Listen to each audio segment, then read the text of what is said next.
Hello and welcome to this special edition of the News Desk of the World of Concacaf podcast. It is Concacaf Nations League draw day for Concacaf. I'm Eric Schmitz. I'm Jonathan Slape. And I'm Donald Wine. And we are going to run down the results of the draw and talk about the 24-25 Concacaf Nations League, the next edition of the greatest competition in global athletic sport. I feel like Larry Bird today. I feel like walking in like who's ready to finish second? Because we're going for a four-peat now in the United States. This is becoming even more fun for us. Like never lost. Not getting boring. Just never lost. Scared. Yeah. And I hope it comes to the point that somebody that sneaks into the if the US is to ever relinquish the crown, which I don't think they will, but if they impossible. do, I do hope it is not Mexico. It's like you get the one team that makes a pop into the CONCACAF semifinals and just gives us a 2012 Greece feel. But yeah, I would love it if it's the 20th anniversary of the World of CONCACAF Nations League and Mexico hasn't yet to win one. Yeah, we said in the car in the Toyota Corolla on the way to Frisco that there is one team that we would happily give the trophy to, and that is Anguilla. Everyone else, they got to get out of the way. So if Anguilla's not making this work, then we got to hold on to it at least for a couple more cycles so Anguilla can work their way up to A. Donald, can you correct me if I'm wrong? Mexico has never won a Nations League? Never. Never. Let me check my Not notes. once. Zero. They have zero. Zero Nations. Zero. All right. So they've got zero Nations Leagues, but we've got three leagues to talk about. So we've got our draw. We're going to go through the leagues, League C, League B, League A, work our way up as they did in the draw. But before we do that, we do want to talk about the changes. Now, it would not be CONCACAF if they just didn't change things and make shit up from year to year in the same competition. So going into last year, they're like, oh, we're going to do Copa America qualifying. So they decided to rearrange things so the top four teams would get, I don't know, it'd get open windows or whatever they were arguing about. They didn't want to have to go to the islands. Stupid. Absolutely stupid. So they reworked the leagues. So League A, 2 groups of 6. League B, 4 groups of 4. League C, 3 groups of 3. That's continuing from this past year. The change this year, and I don't know if one of you guys wants to talk about it. Jonathan, what's different this year about Leagues B and C? So the change for Leagues B and C is that instead of there being home and away for these games, is we are going to see in League C, we will see a neutral site for all 3 games.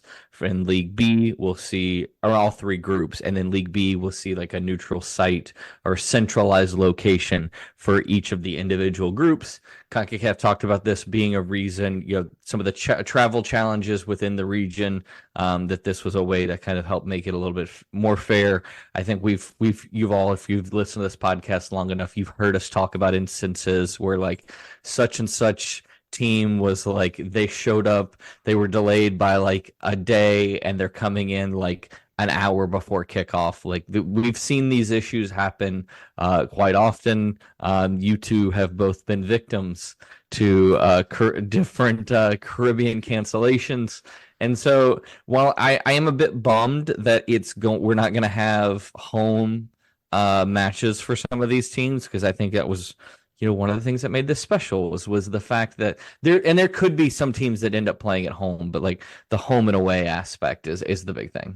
Well, so in League B specifically, they've already broken out the 3rd best ranked teams in each group will host the September matches. The 2nd best ranked teams will host the October matches, and then the best ranked teams will host the November matches. The teams unable to host matches, CONCACAF will reserve the right to select a venue. Classic CONCACAF just making shit up. That's what we love to see. They didn't even. So that came out since the draw. when they announced the draw, this is in the format. So in League C, similar to League B, matches in each group will be played at a centralized venue. The second highest ranked teams in each group will host the September matches, and the highest ranked teams will host the October matches. So if you are in League C and you are Anguilla, unfortunately, you're not getting any home games, but you're going to play centralized matches, so you're not getting stranded in Miami between your two games in a window. So there are positives and negatives. Obviously, we live in a vibes-based economy. So if a team can't take advantage of their own home vibes, I don't know if that really helps the competition. But for the players, for travel purposes, I know we deal with weather affecting travel a lot. I think it just makes things more consistent, if anything. Donald, what It's do you think hurricane about season. this? It's hurricane season during the fall. It has affected some games. It affected some games last fall. We talked about one hurricane potentially literally disrupting an entire window's worth of games, and they're very lucky. I think it was only one or two games that were either delayed or postponed because of the hurricane. But it's a real deal, and that's not counting all of the cancellations and delays where you miss flights and stuff. Simply put, Concacaf has said basically, without saying it, that they are tired of putting their faith and the fate of this important tournament in the hands of Caribbean Air. That's what it is. And they need to figure out how to make that work. And to do that, they have to put them all in centralized locations. I will say, for the teams that don't host, we may get the first versions of CONCACAF teams with chips on their shoulder, right? Because if I'm sitting there like, yo, I got to be on the road this whole time, and you want me to qualify, and you want me to do all this stuff, like, I'm coming out there with a chip on my shoulder and saying, oh, you guys think you're the second best team in this group or whatever, you're ranked second best team in this group, watch this. So we're going to see some teams that are going to come out there maybe a little bit more amped than normal, because they want to show that despite the fact that they have to play on the road, they can still put up a good fight. Yeah, for sure. All right.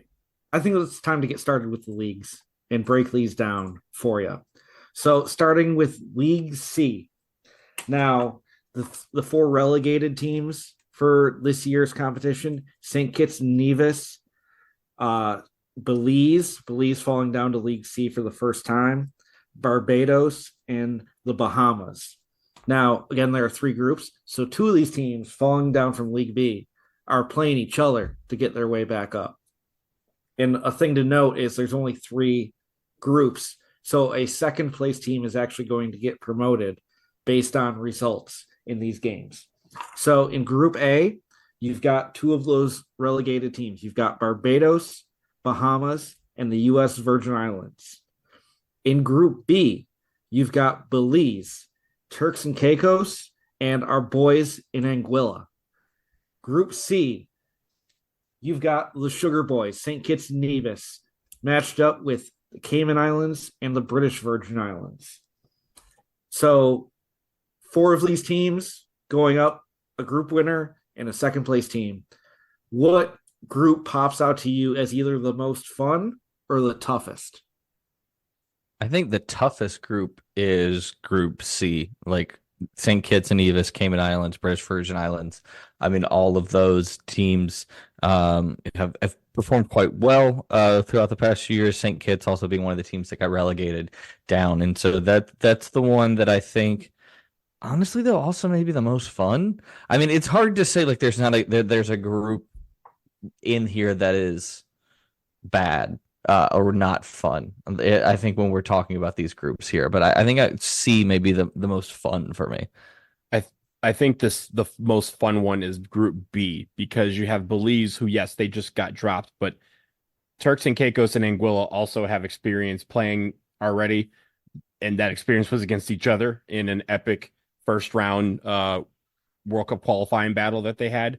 So I'm interested to see again how Turks and Caicos comes out against Anguilla, knowing that Anguilla knocked them out of the World Cup already. They're one of the first teams in the world to be knocked out of the World Cup, and it was Anguilla that did it.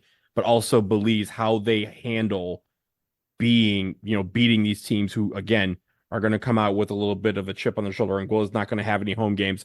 But as you mentioned, one of these two teams, if they play well enough, could be that second place team that gets enough points to earn it. To do that, one of them is going to have to beat Belize, but I think that's possible.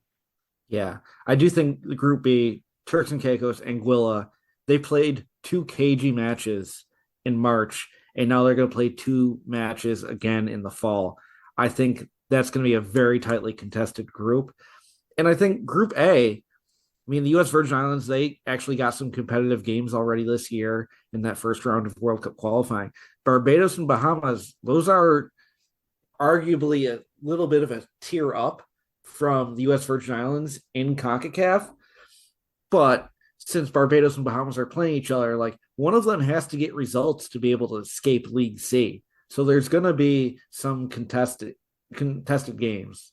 And you would think that because there's one second place team that can qualify, you would think that the favorite for that goes to whichever Barbados or Bahamas does not win that group, but they're actually at a disadvantage because they're playing each other. They may not get max points against each other.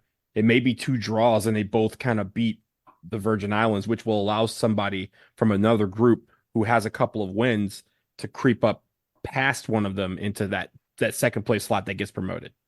Yeah. All right. So that is League C. Probably, I mean, League C is what it's all about. But it's time to talk about League B. So League B, we've got, again, teams relegated from League A and teams promoted from League B. For this edition of Nations League, the relegated teams include Haiti, El Salvador, Grenada, and being relegated for the first time out of League A, Curacao.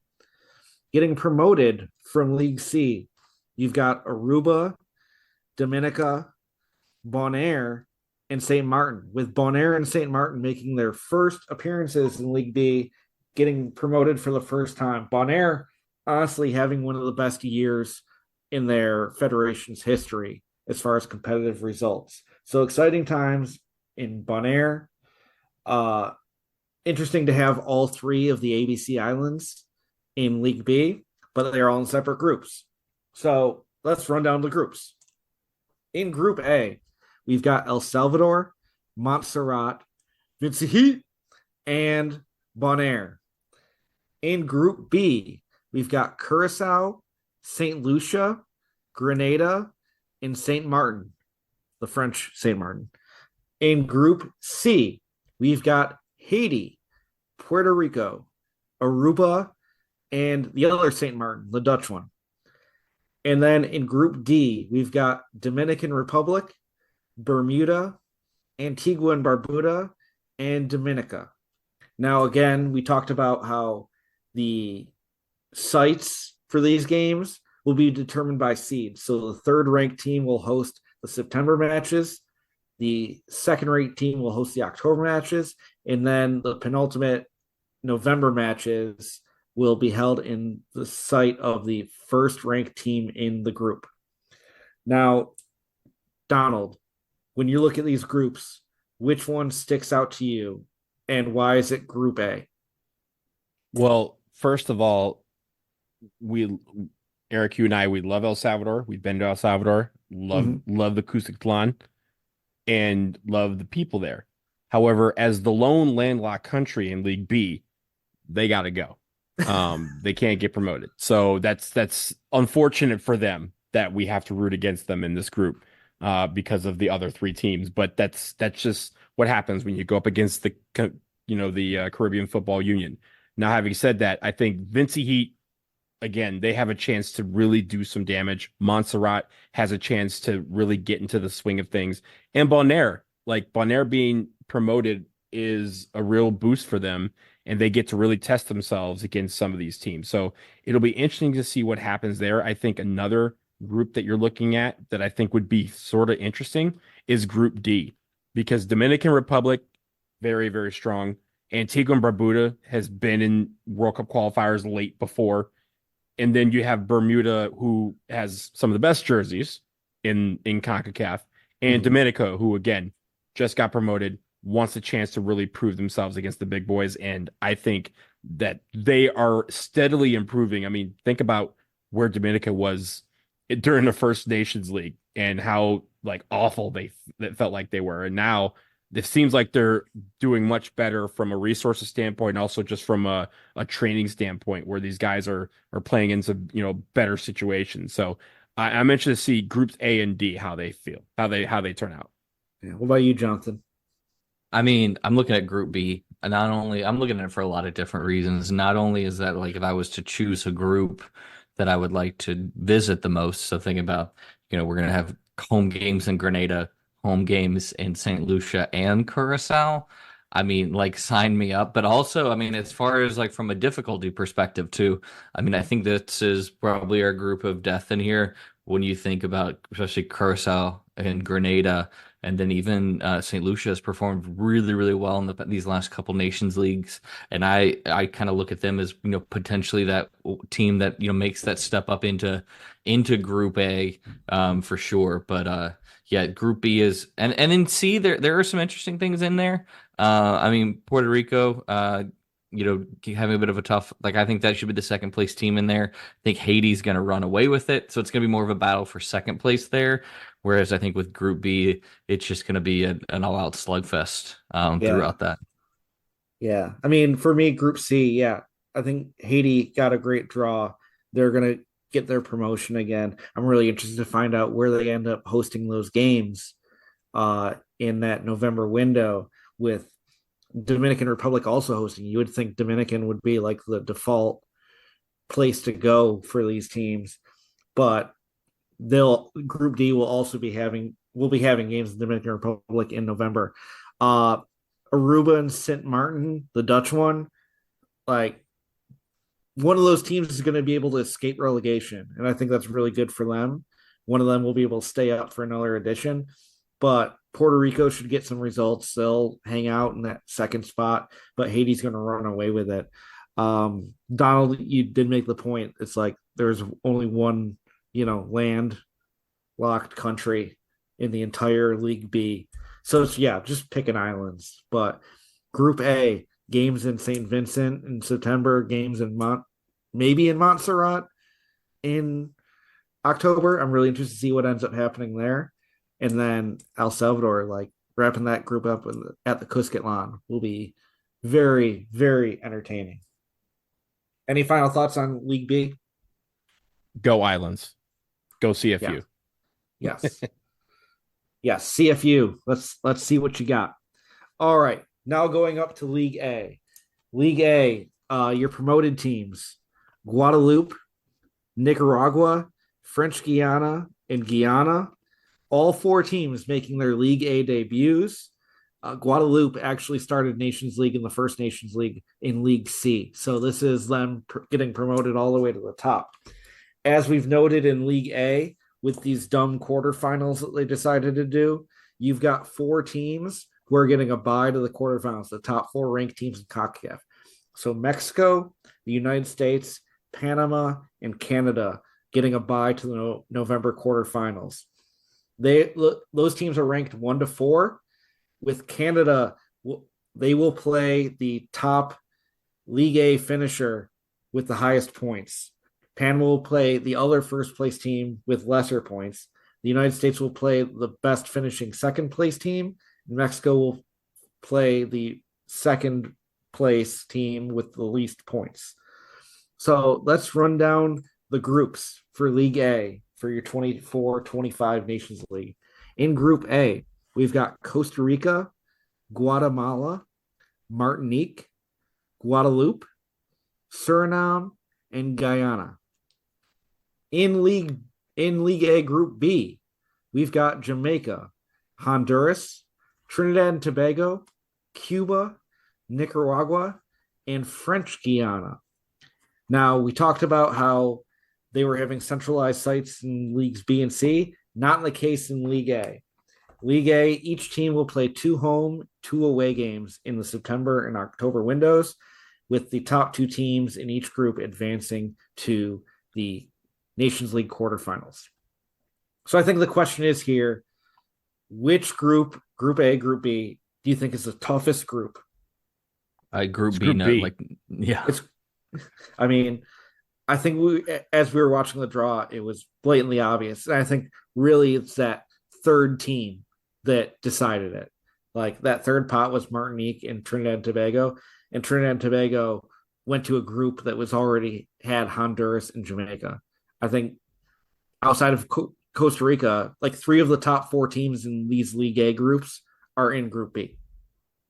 I mean, look, on the spaces that we did, Slate correctly pointed out that you have 3 teams, Jamaica, Honduras, and Trinidad and Tobago, who were fighting for qualification to the Nations League finals and also then eventually to Copa America through the playoffs in Honduras and Trinidad and Tobago. But if you look at the top 4, Jamaica, Honduras, Trinidad and Tobago, and Cuba, each of those teams could easily and feasibly win this group. I think Jamaica is far and away the team that is the favorite, but Cuba has done well, right? They've been in League A before. They've been in some of these situations where they played some teams tough. It's a question of whether they get to play at home, right? Because a lot of the games are at night and their stadium doesn't have adequate lights. But Trinidad and Tobago could win this group. Honduras could win this group. Jamaica could win this group. Cuba could, really threaten for it. And then you have Nicaragua and French Guiana who could fight and be there. So if I'm Mexico, I'm looking at Group B and saying the team with the fewest points in second place is going to come out of this group, and they're going to be a really tough team. And I'm sure they're concerned about that. Whereas for the United States, they kind of lucked out because in Group A, Costa Rica is far and away the best team in that group. And then you have 5 other teams that could threaten for second place, but Guatemala is probably the team that in theory is the best of the remaining teams. But as you've said before, Eric, like Suriname could creep in there, Guyana could creep in there, Martinique can creep in there, Guadeloupe. They all have Gold Cup experience in the past, 3 or 4 tournaments where they've been in the group stage of the Gold Cup, and some of them even in the knockout stage of the Gold Cup. So that's an important thing. All these teams are tested, but I do think Group A looks to have the second place team that could be facing the United States. Yeah. And the thing I should point out from last year when we were under the same format is these were the pots of the 4 teams that advanced to the quarterfinals. Panama was in pot 1, Jamaica was in pot 2, Honduras was in pot 3, and Trinidad and Tobago was in pot 6. So just because they're ranked low does not mean, because of the Swiss style format, and if they keep the same matrix as far as scheduling, the 6-seeded teams, they don't play the best competition. That second-seeded team is going to have a very tough draw. The 3rd and 4th place teams will be playing each other and knocking each other off. You need 7 to 9 points to have a shot to get out of these groups. And if you're playing tough teams, you're going to have tough results. So I'm really interested to see. I think we look at the groups and say, oh, yeah, Costa Rica's through, Jamaica's through, Honduras is probably through. It's like they're going to be playing each other, Jamaica and Honduras, if they play each other twice, Honduras ain't walking away with 6 points. And like you said, that's how Trinidad and Tobago sneaked in last time, is they just kind of let, the teams up top kind of beat themselves up, and they just steadily beat the teams in 4th and 5th place, and they were able to get enough points to qualify. Yeah. I mean, Trinidad and Tobago, they advanced out of the group last time.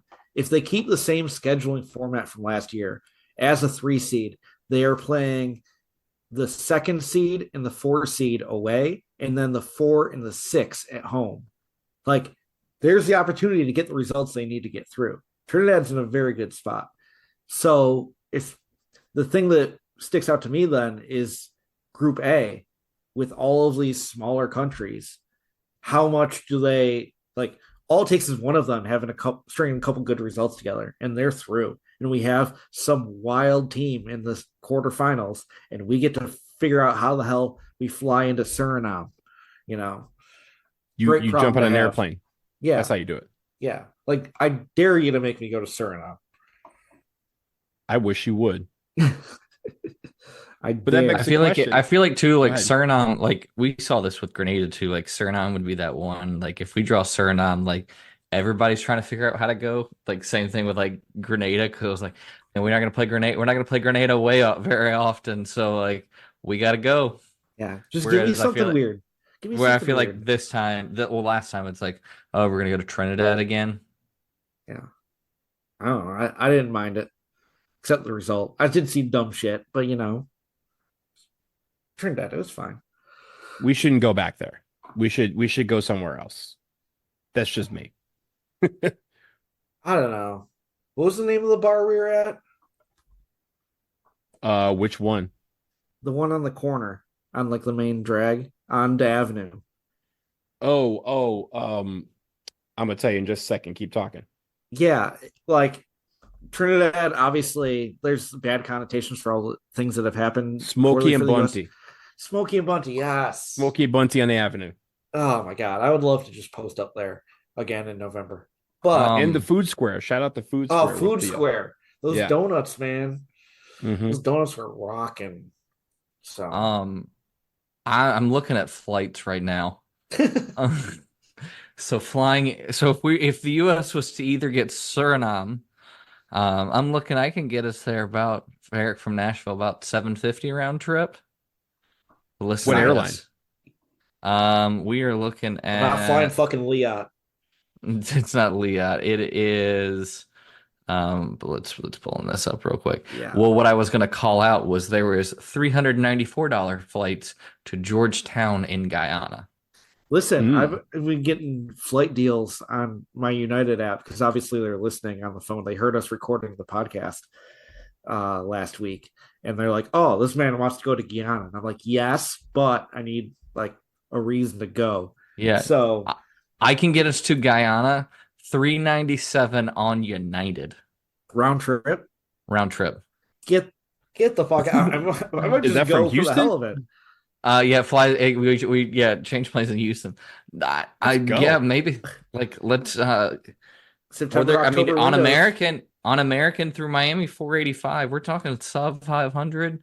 Oh All my right, God. let's All right. Well, I don't want people to have to listen to us looking at flights, but you get the sense of what Nations League is doing to us. Like we now have teams, we have groups, we've got schedules. Yeah,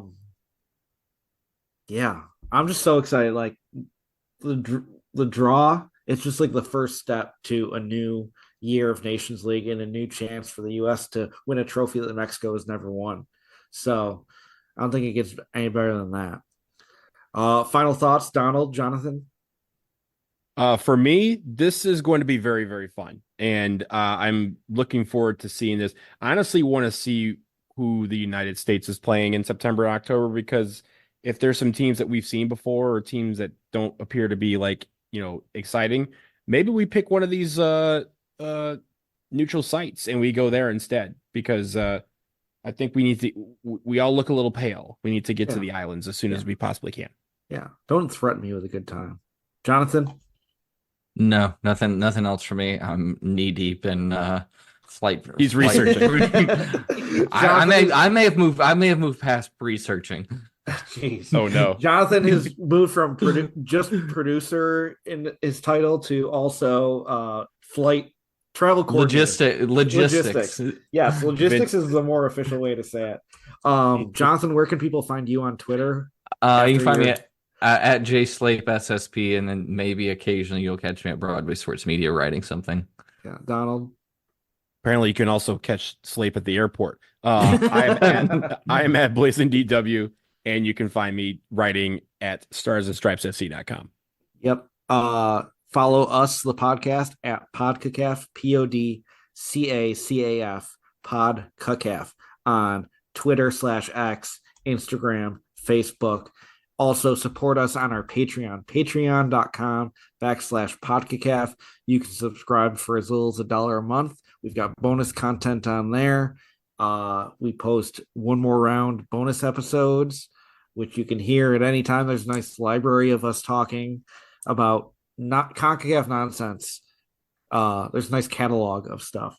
We really appreciate the support of all of our patrons. That's why we get to do this podcast. So we can afford to do it thanks to your support. Nations League.